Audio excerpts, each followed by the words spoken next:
है गाइस। देखिए हम सीटेट जो कि हम पेपर 2 के लिए कुछ मैथ्स के क्वेश्चन लगा रहे थे जो कि हमारे प्रीवियस ईयर में पूछे गए हैं, उन्हीं को हम आगे कंटिन्यू करते हैं। देखिए देखिए हमारा पहला क्वेश्चन है आज का 5.035 के संगत मिश्रित भिन्न को बतानी है हमें। तो देखो ए वाली जो भिन्न होती है ये सिंपल भिन्न है, ठीक है। इसमें क्या होता है 2/1/2। जब हम ए वाली भिन्न लिख देते हैं तो इसको हम बोलते हैं मिश्रित भिन्न। तो इसमें हम क्या करेंगे, इसका मल्टीप्लाई करेंगे और इसको इसके साथ ऐड कर देंगे। तो कितना हो जाएगा, 2 दूनी 4 और 1 5/2। ऐसे ही हमें इस वाले को करना है। कैसे करोगे, 5.035, ठीक है। यहाँ से क्या करोगे, दशमलव हटाएंगे। दशमलव के बाद कितने अंक है, दशमलव का 1, कितने अंक है 3, तो 3 जीरो आ जाएंगे। क्या बन जाएगा 5035/1000, ठीक। कितनी बार जाएगा ये, 5 बार।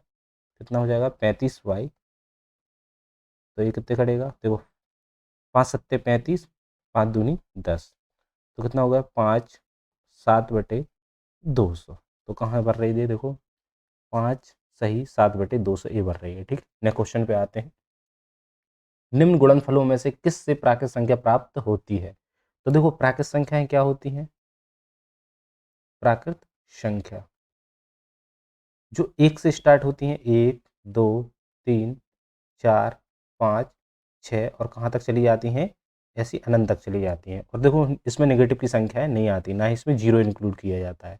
तो प्राकृत संख्या देखो 3 पंजे 15, ए माइनस वाली रहेगी तो ये तो आएगी नहीं। देखो ए वाला, इसमें देखो ए वाला देखो 5 तिया 15, 3 एकम 3, तो देखो ए वाली हो रही है प्राकृत संख्या, ठीक है। ए वाली बन रही है। इसमें देखो सभी में माइनस है, इसमें भी ये क्या हो रहा है, प्लस तो बन जाएगी तो ये बचेगा 1/3, लेकिन ये प्राकृत संख्या नहीं है। तो ये वाली हमारी क्या है, प्राकृत संख्या में आएगा। दूसरा वाला इसका ऑप्शन सही है। नेक्स्ट क्वेश्चन पे आते हैं। देखिए त्रिभुज एबीसी में, ये सभी क्वेश्चन प्रीवियस ईयर में पूछे गए हैं। त्रिभुज एबीसी में ए बी बराबर ए सी है तथा भुजा ए बी को डी तक इस प्रकार बढ़ाया गया कि angle C B D equal to 150 degree है, तब बी ए सी बराबर है। तब हमें बताना है। देखो त्रिभुज क्या है, यहाँ देखते हैं। त्रिभुज ए ए वी ए है सी, ठीक है। ए बी को कहाँ तक बढ़ाया गया है, डी तक। ए बी को बढ़ा दिया हमने डी तक, यहाँ डी आ गया है, ठीक है। अब एंगल ए बी बराबर है ए सी, ए बी बराबर है ए सी, तो यहाँ ए बी बराबर है ए सी, ठीक है। इस वाले भुजा के बराबर में है ए वाली भुजा, ठीक है। तो देखो हम क्या करेंगे अब, ए बराबर angle C B D, C B और डी, ये वाला एंगल, जो ये वाला एंगल है हमारा कितना दिया है, ये दिया है हमें 150 डिग्री, ठीक है। 150 डिग्री। तब एंगल बी ए सी, तो हमें ए वाला फाइंड आउट करना है। तो एंगल वी ए सी निकालना है, कितना आ रहा। तो हम कैसे निकालेंगे, देखो जब ए वाली भुजा, दोनों भुजाएं बराबर हैं, तो हमने माना कि इस वाली भुजा के जस्ट सामने वाली भुजा मान लो एक्स है, ठीक है। ये दोनों भुजाएं, जब इसके सामने वाली भुजा एक्स है तो इसके सामने वाली भुजा भी, ये वाला भी एंगल कितना हो जाएगा एक्स। इसके सामने वाला एंगल हमने मान लिया एक्स, तो इसके सामने वाला एंगल भी कितना हो जाएगा एक्स, ठीक है। हमें पता है कि बाहरी, अब पहले सुनो, ठीक है। इसको क्या करो, त्रिभुज के तीनों कोणों का योग कितना होता है 180। तो हम मान लो इसको मान लेते हैं हम बाई, ठीक है। तो 2x प्लस बाई बराबर है 180 डिग्री, ठीक है। तो ए वाला एंगल क्या होता है, देखो बाहरी एंगल, जो बाहरी एंगल का, देखो इन दोनों को मिला के बाहरी एंगल के बराबर में होता है। तो बाई प्लस एक्स बराबर कितना हो जाएगा, 150 होता है। तो हम इसको कैसे लिख सकते हैं, 2x प्लस वाई बराबर 180 डिग्री। तो बाई एक्स प्लस बाई बराबर कितना हो गया, 150। क्लियर है। तो यहाँ से देखो बाई से बाई कट गया, ये बचा एक्स और ये कितना बचा 30। एक्स का मान 30 आ गया। तो यहाँ से देखो ए वाला एंगल कितना हो गया 30, ये वाला एंगल भी कितना हो गया 30, ठीक है। ये वाला कितना हो गया 30, तो कितना 30 30 60, तो ये कितना बचा 120। तो बाई बाई का जो पी ए सी एंगल है तो ये कितना है 120 डिग्री आ गया। तो इसका आंसर कितना है 120 डिग्री। नेक्स्ट क्वेश्चन पे आते हैं। देखिए त्रिभुज एबीसी की, हमारा ये वाला क्वेश्चन है, त्रिभुज, किसी त्रिभुज एबीसी की भुजा बीसी पर डी एक बिंदु इस प्रकार है कि एडी लंब है बीसी और बीडी बराबर डीसी है। तो क्या होगा, देखो कौन सा आएगा? देखिए, त्रिभुज ए बी सी,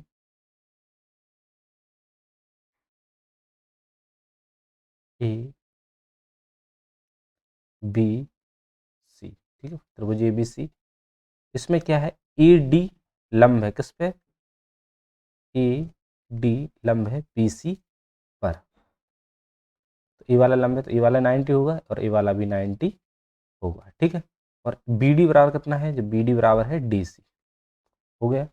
जब देखो तो इसमें क्या है, एक राइट एंगल मिल रहा है और एक भुजा बराबर है और एक कर्ण है, तो क्या कौन सी उसमें कौन सी सर्वांग समता लग रही है, आर एच एस बराबर, राइट एंगल, एक हाइपोटेनियस और एक होना चाहिए हमारी साइड, एक समकोण होना चाहिए और एक और एक कर्ण हो और क्या हो, अपनी भुजा हो। तो ये वाला देखो कौन कौन से लग रहा है, ए त्रिभुज ए बी डी और त्रिभुज ए सी डी, त्रिभुज ए बी डी सर्वांग सम है किसके, त्रिभुज ए सी डी की, तो कौन सी लग रही है इसमें, आर एच एस, ठीक है। तो इसमें देखो पहले कौन सा क्वेश्चन हो गया, पहले वाला, ठीक है।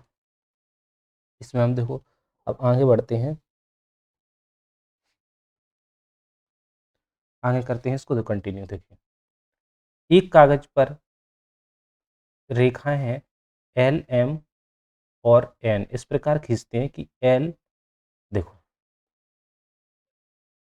एक कागज पर रेखाएं हैं एल एम और एन, इस प्रकार खींचते हैं, पहला एल क्या है, लंब है एम पर, तो मतलब एम यहाँ है नीचे लेटी हुई रेखा है, और एल इस पर क्या है, एक लंब है, एक वाली रेखा क्या है, लंब है, एल है।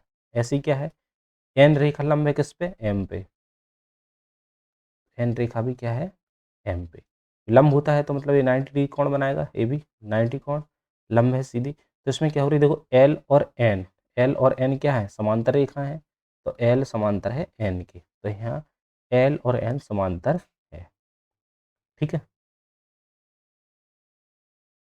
क्लियर है। किसी त्रिभुज के लिए सममित रेखाओं की संभावित अधिकतम संख्या कितनी हो सकती है, संभावित संख्या हो सकती है 3।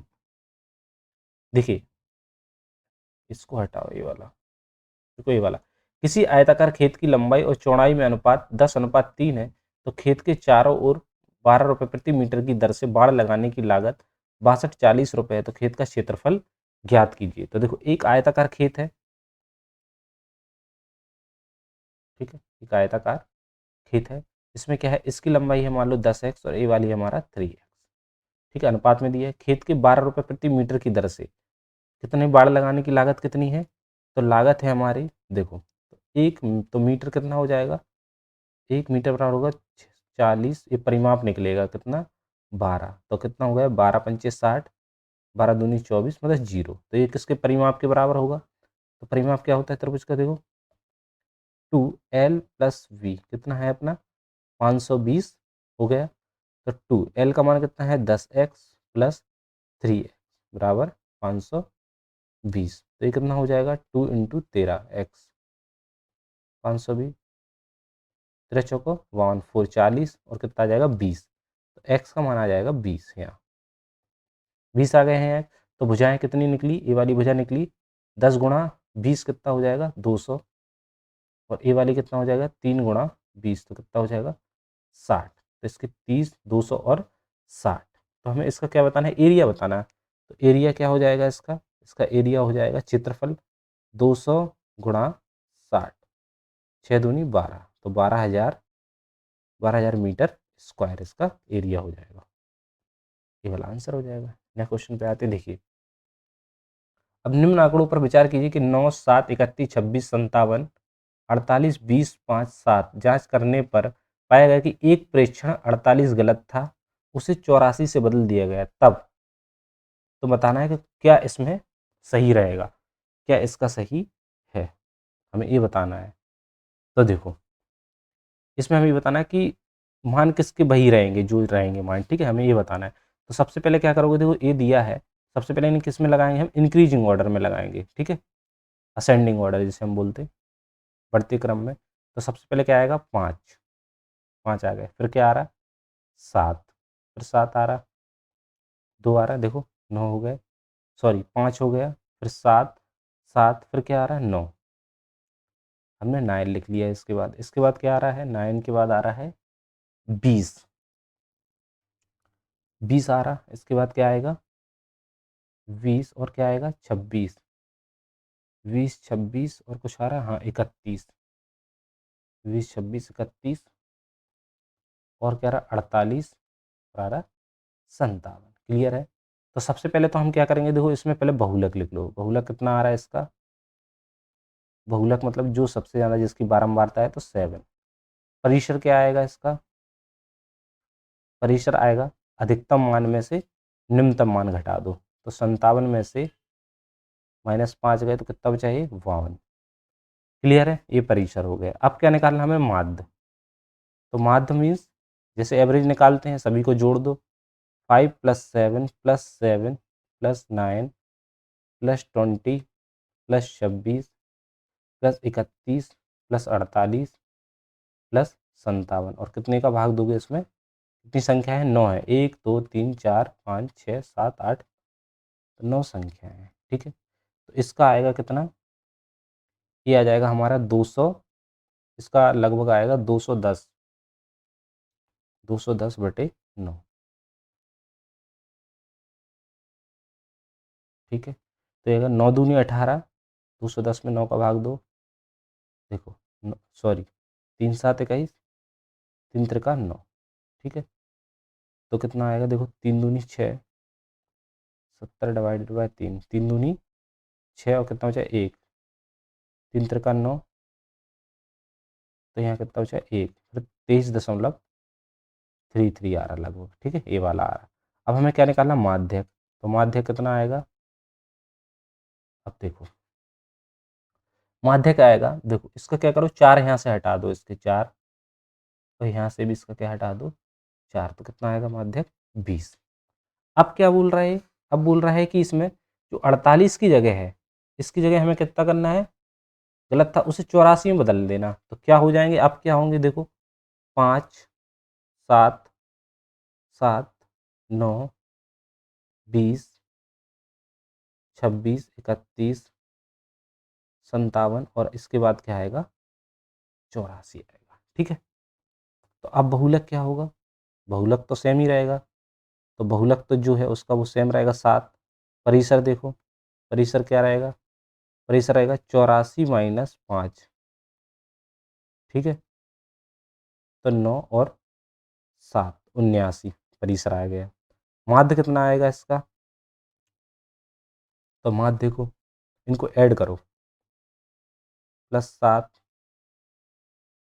+7 +9 +20 +26, ठीक है, +31 +57 +84/9 पूरे को ऐड करेंगे तो हमारा कितना आएगा, लगभग आएगा ये 246। ठीक है, 246/9 काटोगे, 3 अट्ठे 24, 3 दूनी 6, 3 त्रिका 9 कट जाएगा। फिर 3 से 3 दूनी 6, लगभग आएगा ये 27.33 ये आएगा। ठीक है, तो इसमें देखो अब बहुलक, अब इसका क्या करना है, माध्यक कितना आएगा, माध्यक चेक करो, पूरा चेक करना पड़ेगा इसमें। माध्यक कितना आएगा, देखो इसको 4 यहाँ से हटाओ, इसको 4 हमने यहाँ से संख्या हटाई और 4 यहाँ से, तो 20 ही आ रहा है इसका माध्यक। कितना आ रहा है, तो 20। अब देख लो इसमें बदल के आ रहा है, देखो बहुलक बोई का बोई है और माध्यक बोई का बोई है। देखो परिसर बदल गया और माध्य बदल गया क्योंकि संख्याएं बदली। तो इसमें क्या सेम रहेगा, इसमें रहेगा बहुलक और माध्यक। तो इसका आंसर ए वाला रहेगा। नेक्स्ट क्वेश्चन देखिए, यदि 2y + 5 = -3 तो 3y + 8 का मान बताना है, तो कैसे बताओगे इसको, देखो 2y + 5 बराबर -3 टू, तो ये कितना हो गया 2y + 10 -6 प्लस के 3y, 2y - 3y, तो ये कितना आ गया, माइनस के y बराबर -16। तो y बराबर कितना हो गया, ये 16। y का मान कितना आ गया 16, इसकी जगह पर रखोगे तो 3y 8/2, 3 × 16/2, तो 16 प्लस 8/2, 8 दूनी 16, 5 56/2, 6 2 8 16, तो इसका आंसर कितना आ रहा है 28 है। ठीक है, उसके बाद देखते हैं। ठीक है, थैंक यू ऑल, हमारे यहीं तक क्वेश्चन थे, आगे कंटिन्यू करते हैं।